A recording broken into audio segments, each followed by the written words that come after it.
ദേവദൂതൻ എന്ന മോഹൻലാൽ ചിത്രത്തിലൂടെ മലയാളികൾക്ക് സുപരിചിതയായ നടിയാണ് വിജയലക്ഷ്മി. മോഹൻലാൽ വിശാൽ കൃഷ്ണമൂർത്തി എന്ന കഥാപാത്രമായി വന്നപ്പോൾ അദ്ദേഹം സംവിധാനം ചെയ്ത മ്യൂസിക്കൽ ഡ്രാമയിലെ അലീനയായി അഭിനയിച്ചത് സ്നേഹ എന്ന കഥാപാത്രമായി എത്തിയ വിജയലക്ഷ്മിയാണ്.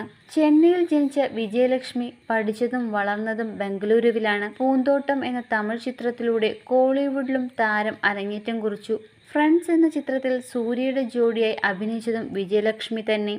ആ കഥാപാത്രം ഏറെ ശ്രദ്ധ നേടിയിരുന്നു. കഴിഞ്ഞ കുറച്ചു കാലം മുൻപ് വരെ വിജയലക്ഷ്മിയെക്കുറിച്ച് ഒരുപാട് വാർത്തകൾ പുറത്തു വന്നിരുന്നു. നാഗമണ്ഡല എന്ന കന്നഡ ചിത്രത്തിലൂടെ 1997 വിജയലക്ഷ്മി സിനിമയിലെത്തിയത്. ചിത്രത്തിലെ അഭിനയത്തിന് ആ വർഷത്തെ മികച്ച നടിക്കുള്ള ഫിലിം ഫെയർ അവാർഡ് നേടിയിട്ടുണ്ട്.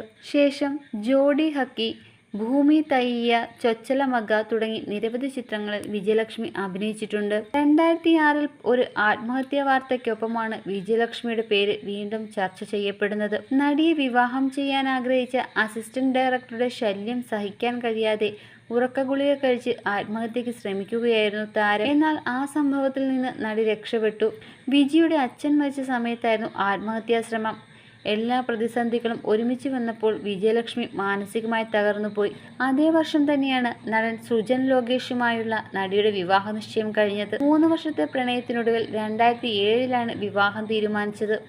എന്നാൽ ആ വിവാഹം മുടങ്ങിപ്പോയി.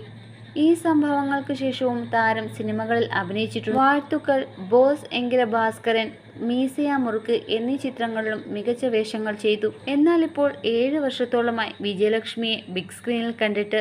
ദേവദൂതൻ റീ റിലീസിലൂടെ വീണ്ടും വിജയലക്ഷ്മി സജീവമാകണമെന്നാണ് ആരാധകരുടെ ആഗ്രഹം.